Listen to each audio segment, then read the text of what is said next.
Student, redox reaction के इस video में जो टॉपिक हम डिस्कस करेंगे उनमें से पहला टॉपिक है एवरेज ऑक्सीडेशन नंबर और दूसरा है equivalent weight and redox titration.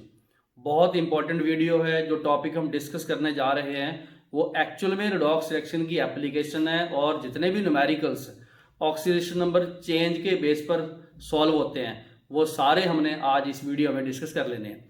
तो सबसे पहले शुरू करते हैं एवरेज ऑक्सीडेशन नंबर। एवरेज कब निकालते हैं?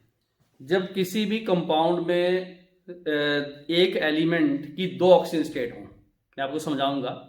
मतलब एक कंपाउंड है उसमें एलिमेंट की दो ऑक्सीजन स्टेट है। तो नॉर्मली हम क्या करते हैं, मान लो दो एटम है तो हम 2x ले लेते हैं, लेकिन वो जो 2x में x निकालते हैं वो उसका एवरेज होता है। तो मैं कुछ एग्जांपल से ज़्यादा बढ़िया समझाऊंगा आपको। तो इसमें चेक करो कि when an element in a compound show different oxygen number then हम एवरेज उसका कैलकुलेट करते हैं। क्या करते हैं? एवरेज उसका कैलकुलेट करते हैं। हर चीज आपको एग्जांपल से समझ में आएगी। देखो यहाँ पर अमोनियम नाइट्रेट है, ये अमोनियम नाइट्रेट है। क्लियर हो गया? नॉर्मली अगर आपको पूछा जाए कि आप लोगों ने नाइट्रोजन की ऑक्सीजन स्टेट निकालनी है तो हम क्या करेंगे, एक नाइट्रोजन, दो नाइट्रोजन, ये लो 2x, ठीक है, एक हाइड्रोजन और यहाँ पर लिख दिया +4, ऑक्सीजन के 3 लिख दिए तो यहाँ लिख दिया -6 इक्वल टू 0 और x की वैल्यू हम निकाल लेंगे। तो यहाँ पर जो x की वैल्यू आएगी वो आप चेक करो, -2 है वो प्लस होगी तो यहाँ पर ये आ गई +1 आ गई। क्या आ गई? +1 आ गई। ठीक है। अब ये जो +1 है ये बेसिकली इस नाइट्रोजन और इस नाइट्रोजन की जो ऑक्सीडेशन स्टेट है उसका एवरेज है। आप सोचोगे सर फिर इसकी कितनी है? चलो शुरू करते हैं। यहां पर अमोनियम आप लिखना, ऐसे अमोनियम लिखा आपने, ये लो अमोनियम लिखा, इसमें नाइट्रोजन जो है वो -3 है, ऐसे लिख लिया। इधर मैंने नाइट्रेट आयन लिखा है, ऐसे नाइट्रेट आयन, इसमें जो नाइट्रोजन है वो है +5, ऐसे +5। चेक कर लो आप लोग। अमोनियम में नाइट्रोजन -3 है, नाइट्रेट में नाइट्रोजन +5 है। ठीक है। तो हमने एवरेज का मतलब क्या है? लो जी, एवरेज कैसे निकालते हैं? एवरेज कैसे निकालते हैं? ठीक है। देखो -3 है और यहाँ +5 है। कितने नाइट्रोजन है? 2, और ये हमने 2 से डिवाइड किया। +5 और -3 में क्या हो गया? +2। नीचे 2 से डिवाइड किया तो क्या आ गया? +1। ओके, इसका मतलब ये जो हमने +1 निकाली ये तो एवरेज हुई। एवरेज हुई किसका? एवरेज हुई -3 +5 को 2 से डिवाइड किया तो उसका एवरेज हुई। इसका मतलब जब भी हम x निकालते हैं टोटल करके वो तो होता है एवरेज। असल में -3 और +5 दो एलिमेंट को 2 से को डिवाइड किया, कोई 2 थे, एक -3 एक +5, दोनों को ऐड करके 2 से डिवाइड किया। अगर 3 हो तो 3 से कर देते। तो ये +1 एवरेज है। एक्चुअल में इस अमोनियम नाइट्रेट में नाइट्रोजन -3 है, साथ ही +5 है, और ये जो +5 हम निकाला ये एवरेज है। तो यहां से एवरेज ऑक्सीजन स्टेट का कॉन्सेप्ट हमने सीखना है। एग्जांपल नंबर 2 करते हैं। ओके, ये है Fe3O4। क्या है? Fe3O4। तो इसको बोलते हैं मैग्नेटाइट। मैग्नेटाइट, ठीक है। मैग्नेटाइट एक और है आयरन का, जहां मैग्नेटिक ऑक्साइड ऑफ आयरन है। माइक्रो लेवल पे एक्सपेरिमेंटली जब देखा गया तो Fe3O4 में एक FeO था और एक Fe2O3 था।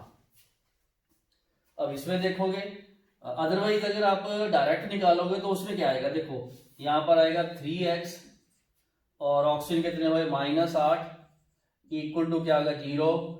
x की वैल्यू निकाली तो +8/3i, और ये है एवरेज।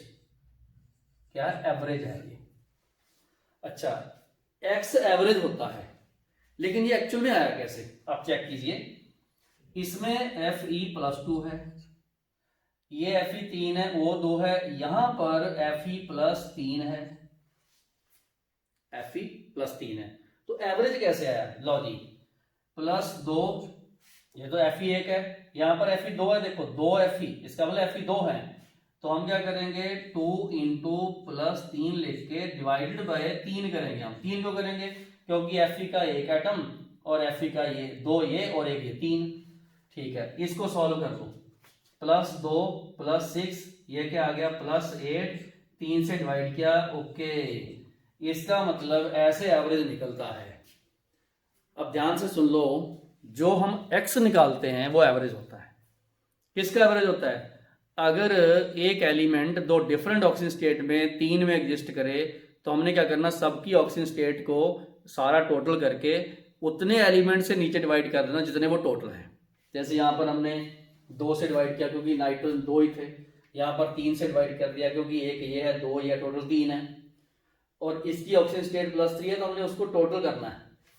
अब इसको चलते हैं, ये वाला इसको बोलते हैं रेड लेड। रेड लेड सिंदूर यही होता है, सिंदूर यही होता है। ओके, रेड लेड होता है। आयरन के ऑक्साइड में अगर इसको देखते हैं रिएक्शन करवा के तो वहां पर PbO के 2 मोल होते हैं और PbO2 का 1 मोल होता है। PbO और यहाँ PbO2 लिखा हुआ है। ठीक है, पूरा ध्यान से नोट कर लो। PbO में ये +2 होता है, PbO2 में ये +4 होता है। ठीक है, समझ आ गया? अगर हम लोग इसका एवरेज निकालें, एवरेज तो आप देखो ऐसे निकालोगे सीधा, तो अगर आप एवरेज निकालो तो कैसे निकालोगे?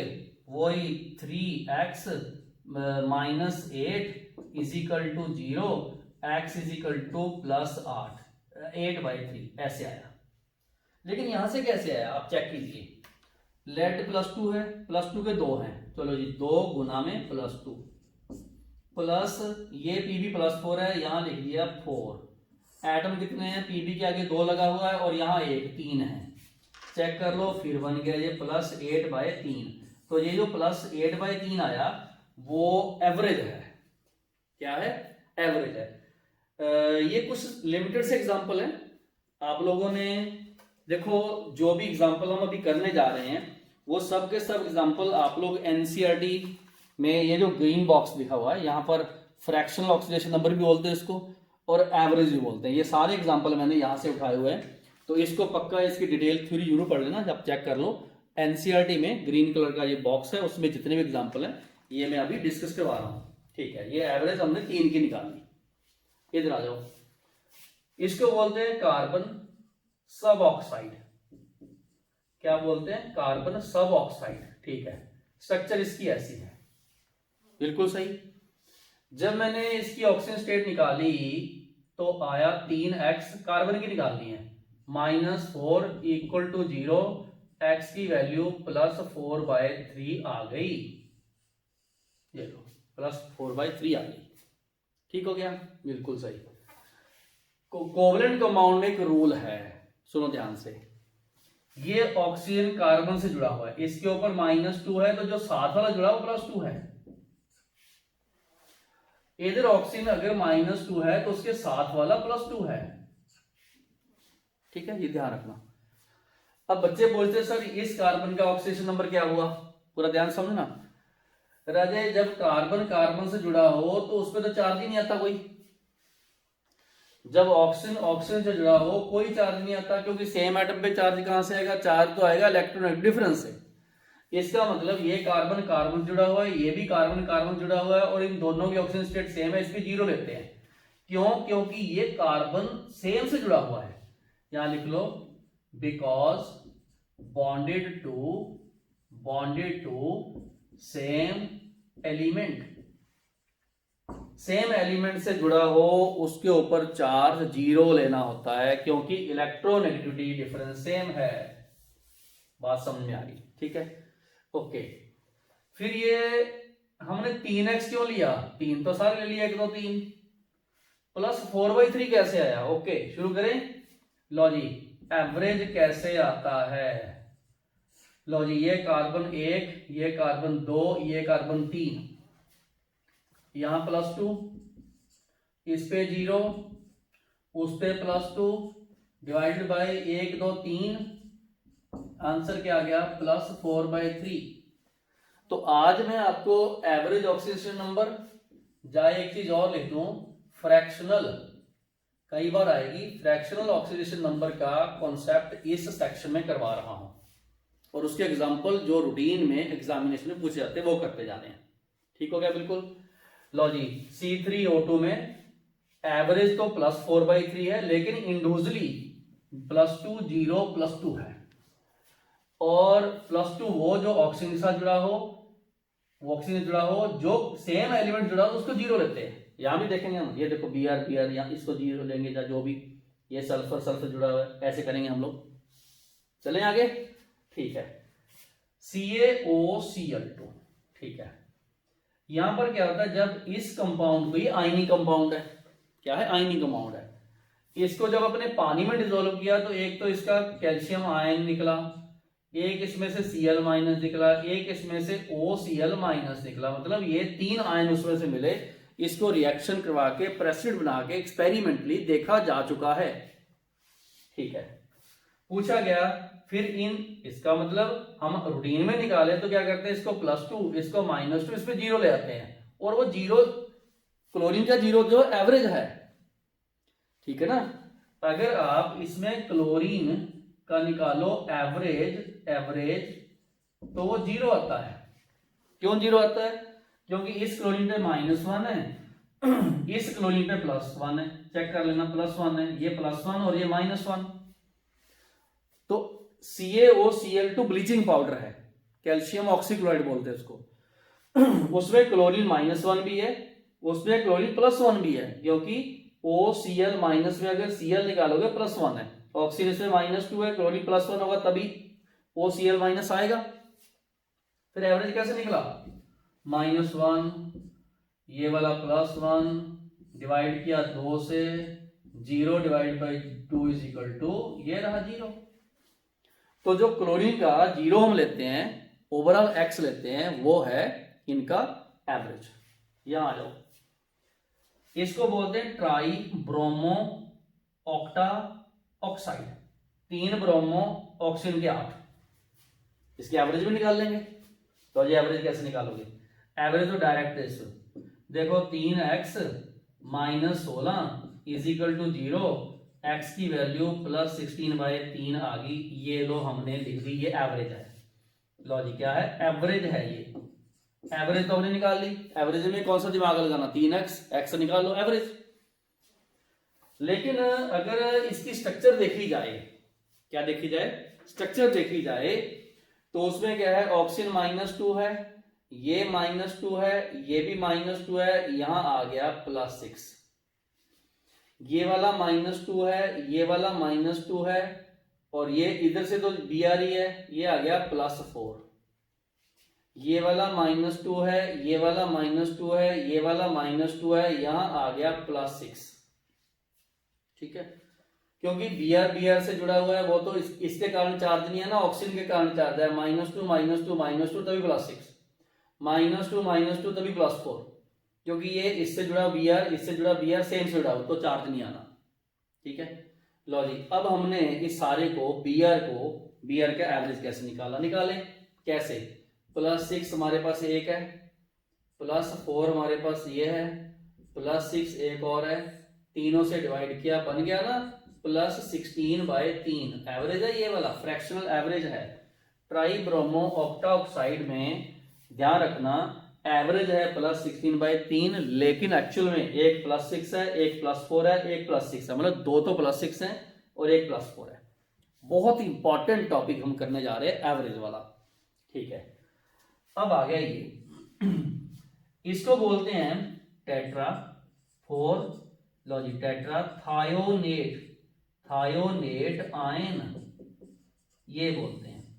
इसमें अगर आप S की निकालो तो 4x - 12 = -2, x की वैल्यू बताओ कितनी आएगी, ये इधर जाके 10 हो गया, 2.5 आएगी, मतलब 5/2 लिख लो एक बार, ये लो। ठीक है, कितनी आएगी, 5/2 आएगी, एक बार लिख लेते हैं 2.5, ये लो, ये आई। फ्रैक्शनल वाला केस है ना, ये देखो, फ्रैक्शन जब भी आता है ध्यान रखना एवरेज होता है, जब भी कहीं फ्रैक्शनल आता है वो पक्का एवरेज होता है। ये एवरेज है, देखो ये एवरेज है, ठीक है, और इसमें तो चलो वैसे आ गया, बट जिसमें फ्रैक्शन आता है वो पक्का एवरेज है, दूसरे में हो भी सकता है, फ्रैक्शन वाला पक्का एवरेज है। ओके, अब देखिए इसका 5/2 आया, इसको प्रूव करते हैं कैसे आया।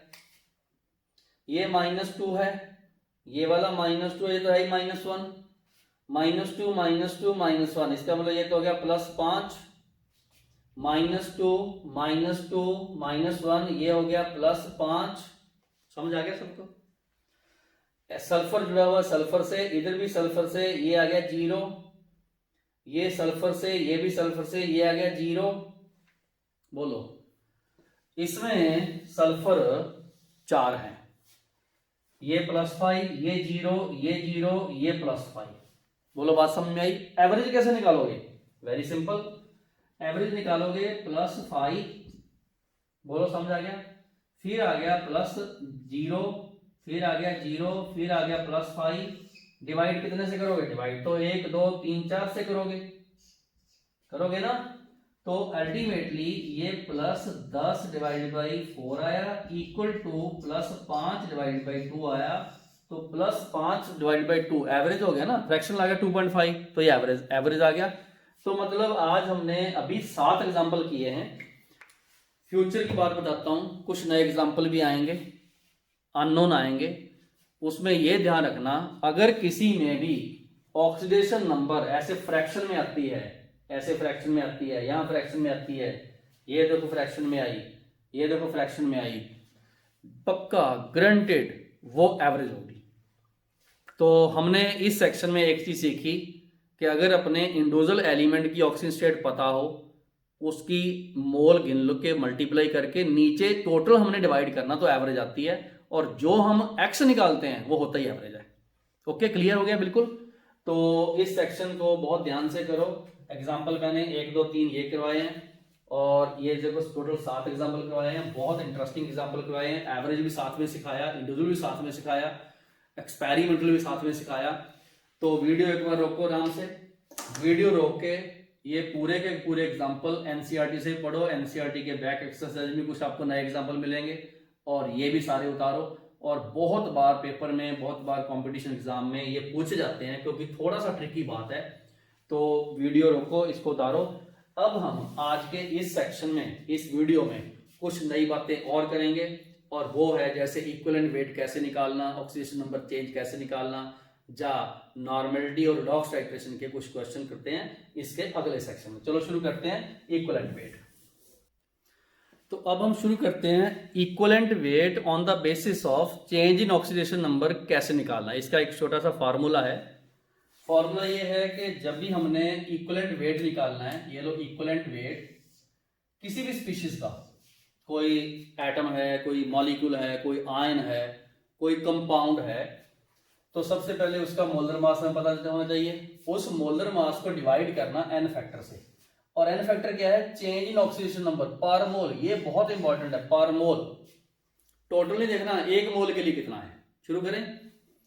Equivalent weight is equal to molar mass, वही gram molecular mass, gram atomic mass, atom है, कंपाउंड है, जो भी, एन फैक्टर से। और एन फैक्टर क्या है? Delta x. डेल्टा एक्स से हमने difference in the oxidation number, और ये हमने पॉजिटिव वैल्यू यानी हायर से लो निकालना, ये वाला, ठीक है।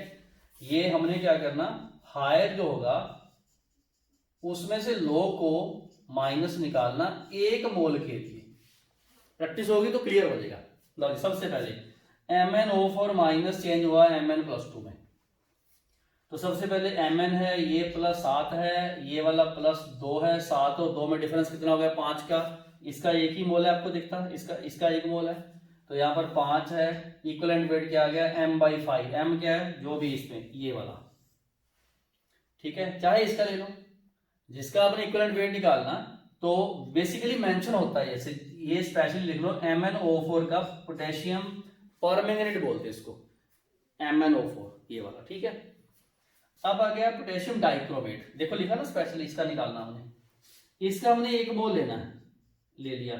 इसका एक मोल हो गया, तो यहां 2 लिखोगे आप, तो ये है +6, यहां हुआ +3, 6 और 3 में डिफरेंस 3 का है। यहां एक बहुत बड़ी गलती होती है, बच्चे इसको 3 से डिवाइड कर देते हैं। फिर से सुनो, 3 नहीं करना क्योंकि यहाँ क्लोरीन के 2 एटम हैं, तो हमने दोनों के लिए तो +6 लिखेंगे। लो जी, 6 से 3 ये x है, x से निकालोगे 1 एटम का, वो 3 आएगा। ठीक है, अगर आपको Cr का पूछा जाता है तो ये वाला 2 हम यहाँ डिवाइड करते, फिर हम 3 लिखते हैं अगर Cr का पूछा जाता है, क्योंकि इसके 2 हैं, 1 मोल का निकालना। अब आंसर इसका 6 आया, ये भी 6 आया। 6 कैसे आया, ध्यान से सुनो, क्योंकि क्रोमियम के 2 एटम हैं, यहाँ भी क्रोमियम के 2 एटम हैं, जितने एटम हो डबल करने होते हैं जितना चेंज आए, क्योंकि ये चेंज x की टर्म में है, हमने 2x की टर्म निकालना। FeSO4 यहाँ पर +2 है, इसमें यहाँ 3 लगा ना, ये 2 और इधर +3 है, तो देखो इसका मैंने 1 मोल लेना, 1 मोल लिया। जब मैंने इसका 1 मोल लिया तो मुझे ये हाफ करना पड़ेगा क्योंकि Fe2 है, तो इसमें 2 और 3 का डिफरेंस निकालना, क्योंकि मैंने इसमें 1 एटम का निकाला, यहाँ लिखा ना FeSO4 का, तो यहाँ पर तो 1 से डिवाइड कर दो, मतलब इसका equivalent weight molar mass same रहेगा, क्योंकि चेंज इन ऑक्सीडेशन नंबर 1 है, तो यहाँ पर x की वैल्यू हमने 1 ले ली। ठीक है, n फैक्टर। ठीक है, ये n फैक्टर है सारे। अब आ गया नाइट्रेट आयन, यहाँ पर नाइट्रेट ये +5 है और इसमें ये -3 है, नाइट्रोजन एक ही है, तो निकालना मैंने किसका है, नाइट्रेट का। अगर मुझे यहाँ पर x की वैल्यू निकालनी है तो 5 में से -3 माइनस करोगे 8 आएगा, ये लो 8, तो अब मुझे यहाँ पर 8 लिखना है, क्योंकि ये NO3 माइनस का 62 होता है। जब नॉर्मल m ले लो आप, ऑब्जेक्टिव में m लिखा था, molar mass m divided by 8, समझ आएगा 8 क्यों है, क्योंकि +5 और -3, जैसे +5 माइनस में से -3 किया तो आ गया ना प्लस, मैथमेटिकली देख लिया करो, डिफरेंस हायर में से लो माइनस करना हमने, ठीक हो गया बिल्कुल। नेक्स्ट, अब देखिए H2O2 O2 में चेंज हो गया और मैंने इसका 1 मोल लिया, ये लो 1 मोल लिया, ठीक, तो 1 मोल तो इसका 34 होता है, ऑक्सीजन हो गया 32 प्लस ये और 34 हो गया। मैंने उसको कितने से डिवाइड करना है, लो जी, इसमें ऑक्सीजन -1 है, यहां पर ऑक्सीजन 0 है, समझ आ गया। 0 में से -1 करोगे तो 1 आएगा, मोस्टली बच्चे इसको 1 से डिवाइड करेंगे। अब सोचो क्या 1 से करें या 2 से करें, 2 से करेंगे, क्योंकि यहां O2 है, ये भी O2 है। कई सोचते सर ये तो सेम है, नो, हमने तो टोटली गिनने हैं, इसके 1 मोल में O2 2 है, ठीक है, यहां पर ध्यान रखना 2 से डिवाइड करना, बिकॉज 2 एटम ऑफ O 2 है, ये -1 x का है, 1 का है, 2 का करना आपने, ठीक है। तो मैंने C2O4 इसको बोलते ऑक्जेलेट, ऑक्जेलेट आयन, ये ऑक्जेलिक एसिड से बनता है, ऑक्जेलिक एसिड से, ठीक हो गया। तो अगर आप ये इसका मैंने 1 मोल लेना, क्योंकि ये देखो C2O4 का निकालना है मैंने, इसका 1 मोल लेना, यहाँ मैं 2 लगाऊंगा क्योंकि यहाँ कार्बन 2 है, इधर मुझे 2 चाहिए, तो इसकी कार्बन की ऑक्सीजन स्टेट निकालोगे तो 3 आएगी और इसकी निकालोगे तो 4 आएगी। वैसे आराम से चेक भी कर लेना, 3 और 4 में डिफरेंस 1 का है। मोस्टली बच्चे बोलेंगे सर मैंने 1 से करना, बट हमने इसको 2 से करना। रीजन क्या है, क्योंकि यहां पर कार्बन 2 है, बिकॉज 2 एटम ऑफ कार्बन, यहां C2 है ना, ये ठीक है। अगर CO2 का पूछा जाता, उसका 1 मोल लेना, फिर यहां 2 नहीं लगाते, फिर इसको हाफ करते, ठीक है, फिर हम 44 डिवाइड बाय 1 करते, ये ध्यान रखना अपना, ओके। नेक्स्ट, यहां पर Br2 है, इधर BrO4 है, बट मुझे तो पूछा ही EBRO3 minus, equivalent weight product side का भी निकाल सकते हैं, रिएक्टेंट साइड का भी निकाल सकते हैं, जिसका भी निकालना है उसका 1 मोल लेना आपने। जैसे इसका मैंने 1 मोल लेना तो इसको हाफ करूंगा, नेचुरल है। अगर मुझे इसका 1 मोल लेना, इसको 2 से करूंगा, फिर मैं इसका निकालूंगा तो Br2 का मोलर मास लिखूंगा, ओके। 0 से Br +5 में चेंज हो गया, डिफरेंस तो 5 का आया। अब जो भी इसका मोलर मास होगा वो मैंने 5 से डिवाइड करना। अब मैंने 2 क्यों नहीं किया, क्योंकि BrO3 का निकालना है तो मुझे इसका 1 मोल है, उसमें Br1 है, यहां मैं अपने आप हाफ कर दूंगा। बहुत टेक्निकल सी बात है, छोटी सी बात है, कुछ मुश्किल नहीं है, बस 1 मोल उसका लेना जिसका आपको इक्विवेलेंट वेट पूछा गया, उसके जितने भी एटम है बस उससे मल्टीप्लाई कर देना जितना भी उसका ऑक्सीडेशन नंबर चेंज है। ये थोड़ी छोटी सी बात है। अब देखो पूछा नाइट्रोजन का है, नाइट्रोजन तो 28 है, बट नाइट्रोजन में N2 है, यहां भी N2 है, ये 0 है, ये +5 है, डिफरेंस तो 5 का है, डिवाइड 5 से करूं या 10 से, 10 से, क्यों, बताओ क्यों किया? क्योंकि 0 से +5 एक नाइट्रोजन के लिए, यहाँ तो 2 है, ये देखो ये भी 2 और ये भी 2, डबल तो होने ही थे, तो मैंने 10 से किया, मतलब 2.8 आया। क्लियर हो गया? तो ये काफी इंपॉर्टेंट चीजें हमने की हैं। मैं थोड़ा सा यहाँ लिख दूं कि इधर x की वैल्यू अपने 2 लेनी है, यहाँ पर x की वैल्यू हमने 2 लेनी है, इधर हमने x की वैल्यू फॉर दिस ये हमने 5 लेनी है, और इधर हमने x की वैल्यू 10 लेनी है। डेल्टा x की वैल्यू हमने 10 लेनी है, वही इधर लिखा है। तो अभी हमने इक्विवेलेंट वेट निकालने सीखे, जितने मर्जी मॉलिक्यूल, देखो मैंने 8 एग्जांपल करवाए हैं, चाहे इसके 16 करा दूं, चाहे 2 कम करवा दूं। जो सीखने वाली बात है वो तो 3 में ही आ गई थी, वो तो प्रैक्टिस है कि मिस्टेक ना हो। तो what is equivalent weight, revision करवा दूं। Equivalent weight is the mass of any species in which molar mass divided by the n factor. And what is n factor? It is the change in oxidation number per mole of that species whose equivalent weight we have to calculate. तो ये सारी practice में हमने ये ध्यान रखा कि हमने इक्विवेलेंट वेट निकालना सीख लिया। इस इक्विवेलेंट वेट से आगे हम नॉर्मलिटी निकालते हैं, रिडॉक्स टाइट्रेशन करते हैं। तो एक बार आप लोग वीडियो रोको, वीडियो रोक के अच्छे तरीके से हर चीज को करो और पूरा ऑब्जर्व करो, सीखो। ये मत सीखो हमने 8 एग्जांपल रटने हैं, बिल्कुल गलत। हमने ये 8 एग्जांपल सीखने हैं ताकि हम 80 कर सके। ठीक है, जो भी टेक्निकलिटी, जो भी टेक्निकल बातें इसमें आनी थी समझने वाली, वो हमने इन 8 एग्जांपल में सारी अप्लाई कर दी। और अब आगे जो भी करोगे ये थॉट प्रोसेस आपने इस पे अप्लाई करना। एक बार फिर से सुन लो, इक्विवेलेंट वेट निकालने के लिए चेंज इन ऑक्सीडेशन नंबर पर मोल देखते हैं, ये सबसे इंपॉर्टेंट चीज है, और मोलर मास से डिवाइड करते हैं। ओके, मोलर मास जैसे इनका तो चलो मैंने निकाल दिया, कई बार हम लोग एम ही लिख देते हैं, तो ऐसा कुछ नहीं है। मोलर मास जो भी होगा, जिसका भी होगा, हम निकाल लेंगे, चाहे आयन का, चाहे मॉलिक्यूल का, चाहे किसी एटम का। ओके, तो वीडियो रोके, मैं साइड में हो गया, आप आराम से एक बार वीडियो रोको फिर से फाइनली, और इसको कंप्लीट करो। अब हम करते हैं इक्विवेलेंट वेट की एप्लीकेशन नॉर्मलिटी निकालने में, और दूसरा रिडॉक्स टाइट्रेशन क्या आती है उसके क्वेश्चन सॉल्व करते हैं। ओके, करें आगे इसकी एप्लीकेशन।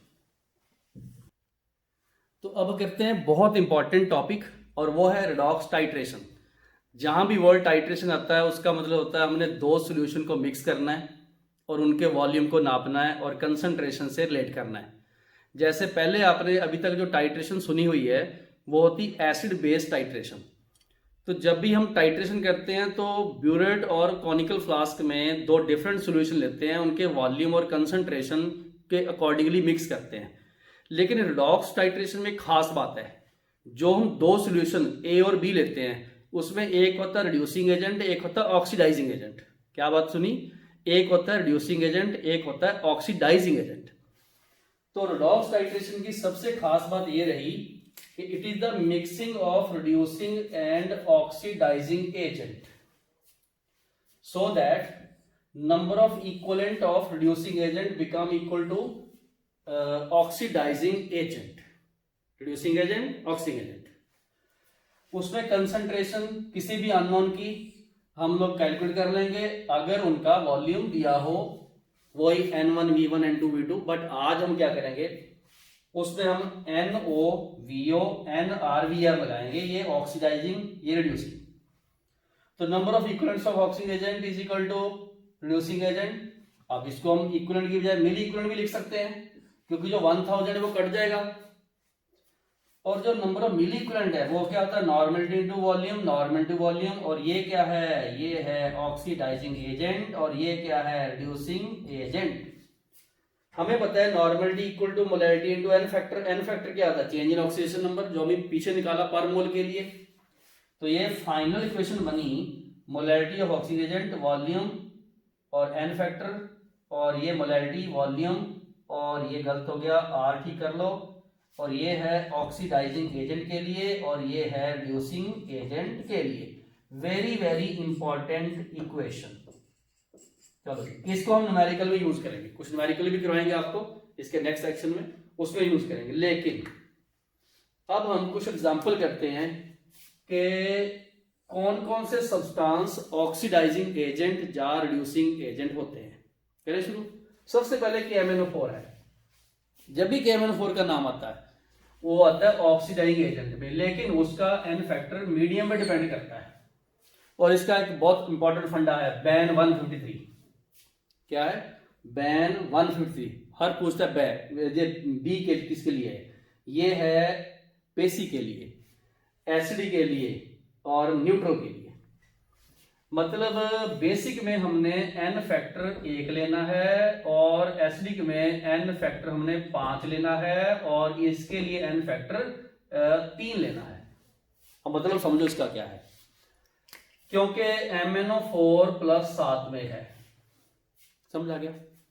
n फैक्टर हमने लेना है 1, हमने चेंज क्या करना 1, और ये रहा ऑक्सीडाइजिंग एजेंट।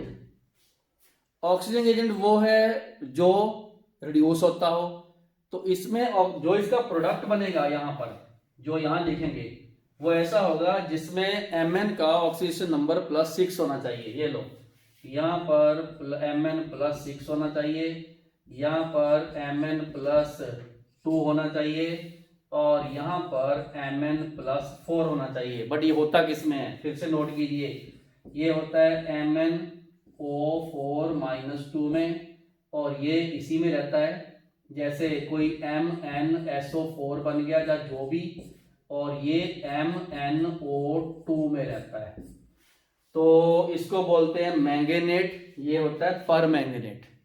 ये MnSO4 मैग्नस, ये MnO2 मैंगनीज डाइऑक्साइड। तो यहां आप चेक कीजिए, 7 से 6 1 चेंज हुआ, 7 से 2 5 चेंज हुआ, 7 से 4 3 चेंज हुआ। तो बहुत बार डायरेक्ट इनके प्रोडक्ट पूछते हैं, इसको बोलते हैं मैंगनेट। लिख लो मैंगनेट, ये इसको बोलते हैं मैंगनेट। बिल्कुल क्लियर हो गया। MnO4 ऑक्सीजन एजेंट है, इसका n फैक्टर मीडियम पर डिपेंड करता है। बैन 153 फंडा याद कर लेना, बेसिक, एसिडिक, न्यूट्रल, 1 5 3, बस n फैक्टर लगाते जाना, आंसर आते जाएंगे। चले आगे नेक्स्ट। तब आ गया K2Cr2O7, ये होता है पोटेशियम डाइक्रोमेट। ये भी एक ऑक्सीडाइजिंग एजेंट है क्योंकि ये +6 से +3 में चेंज हुआ। इसका n फैक्टर लेना है 6, क्यों? Cr2 2 है, n फैक्टर ऑक्सीडाइजिंग एजेंट। अब फेरस सल्फेट है, ये रिड्यूसिंग एजेंट है, क्यों? क्योंकि इसमें +2 +3 में चेंज हो खुद ऑक्सीडाइज हो गया और इसका हमने Nr लेना 1, Nr 1 लेना, ठीक है। ये ऑक्सैलिक एसिड है, क्या है? Oxalic acid. चलो जी, ऑक्सैलिक एसिड, इसका मोलर मास होता है 1 to 6, इसमें 2 वाटर भी होते हैं, उसमें से हमने ऑक्सैलिक आयन ले लिया और यहां पर ये +3 है, ये वाला +4 है, ये तो क्या हुआ? खुद ऑक्सीडाइज हुआ, और ये भी हमने रिड्यूसिंग एजेंट लेना है। सही हो गया। इसका हमने Nr लेना 2, क्योंकि 3 से 4 लेकिन एटम 2 है। हाइड्रोजन पेरोक्साइड, ये देखो -1 से 0 में गया, खुद तो ऑक्सीडाइज हो गया, ये रिड्यूसिंग एजेंट ले लिया हमने। क्या लिया? Reducing agent. आप चेक करो, -1 से 0 में चेंज हो गया। सही समझ में आ गया? बिल्कुल सही। यहां पर हमने रिड्यूसिंग एजेंट ले लिया, ओके। इसका हमने Nr ले लिया, -1 से 0 2 एटम है, तो खुद ऑक्सीडाइज हो गया, रिड्यूसिंग एजेंट 2 ले लिया, ओके। लेकिन एक ध्यान रखना, कई बार आपको H2O2 चेंज करते हैं H2O में, यहां पर 1 है, इधर 2 लगा लो, ये -1 से -2 में चेंज हो गया, खुद क्या हो गया? रिड्यूस। अब ये ऑक्सीडाइजिंग एजेंट है और यहां पर हमने इसका O2 लेना, मतलब हाइड्रोजन पेरोक्साइड ऑक्सीडाइजिंग एजेंट भी है, रिड्यूसिंग एजेंट भी है, इसमें मैंने रिड्यूसिंग एजेंट लिया। ये दोनों ही होता है, बोथ होता है, ठीक है। समझ आ गया आपको? तो ये हमने अभी तक ये किए हैं सारे, मतलब इसका N1, इसका N, ये O है सारे O, क्योंकि ऑक्सीजन एजेंट है। ये वाला 6, ये वाला R1, ये वाला R2, ये वाला R है तो 2, O है तो भी 2। तो ये हमने रिड्यूसिंग एजेंट और ऑक्सीजन एजेंट पहचाने हैं, जस्ट इससे कि इसका ऑक्सीडेशन नंबर इंक्रीज हुआ या डिक्रीज हुआ, अकॉर्डिंगली हमने ऑक्सीजन एजेंट, रिड्यूसिंग एजेंट देख लिए, ठीक है, ओके। तो ये आप एक बार यहां तक उतारो और ये क्वेश्चन हम आगे न्यूमेरिकल में अप्लाई करेंगे अभी 2 मिनट में। तो वीडियो रोको, बहुत इंपॉर्टेंट फंडा बैन 153 नोट कर लो। KMnO4 is very famous oxygen agent. Labs में एक्सपेरिमेंट आते हैं हमारे स्कूल बोर्ड्स में, वहां भी हम यही लगाते हैं। ज्यादातर ये एसिडिक मीडियम में फेमस होता है इसमें। ठीक है, तो वीडियो रोक के एक बार सारा सेक्शन पूरा कंप्लीट करो। और इंफॉर्मेटिव है, थोड़ा एक्सपेरिमेंटल है, थोड़ा प्रैक्टिकल है, लैब से रिलेटेड है। और अब हम करते हैं इससे रिलेटेड कुछ न्यूमेरिकल्स जो इन इक्वेशन को यूज करना आपको सिखाएंगे और बहुत ही इंटरेस्टिंग होंगे। चलो शुरू करते हैं कुछ न्यूमेरिकल्स। तो अब हम करते हैं रिडॉक्स टाइट्रेशन के फॉर्मूले की एप्लीकेशन। बहुत इंटरेस्टिंग कॉन्सेप्ट है, बहुत ही इंटरेस्टिंग और इंपॉर्टेंट न्यूमेरिकल्स हैं। पहला क्वेश्चन, सब बच्चे पहले वीडियो रोको और ये 1 2 3 क्वेश्चन उतारो, ट्राई करो।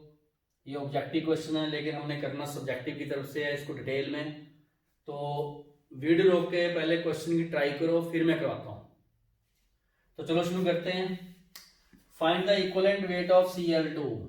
हाँ जी, किसका? Cl2। मीडियम कौन सा? बेसिक, वैसे लिखा हुआ है। चेंज किस में हुआ? ClO माइनस में। हमने इक्विवेलेंट वेट निकालना Cl2 का, बताया हुआ GMM अपने Cl2 का 71 लेना, उसको M ले लो। यहाँ M ये सारा 71 है। ठीक हो गया। तो सॉल्यूशन में अगर मैं पहले क्वेश्चन का यहाँ सॉल्यूशन लिखूं तो उसमें ऐसा होगा कि Cl2 चेंज हो गया ClO माइनस में। यहाँ Cl2 है, ये 2 लेने, क्योंकि मैंने इसका 1 मोल लेना है। ये 0 से चेंज हो गया +1 में। ओके, ClO माइनस में Cl +1 में होता है। तो 0 से +1 में क्या हो गया? इसका जो N फैक्टर है, पहले तो ये देखना आपने कि ये ऑक्सीडाइज हुआ, रिड्यूस हुआ। ये ऑक्सीडाइज हुआ तो ये रिड्यूसिंग एजेंट हो गया, खुद ऑक्सीडाइज हुआ। तो हमने इसका N फैक्टर लेना 2 क्यों लेना? क्योंकि क्लोरीन 2 के हैं। तो N फैक्टर लिया 2 और इसका जो मोलर मास है M/2 लिखना। और ऑप्शन देखो बन गई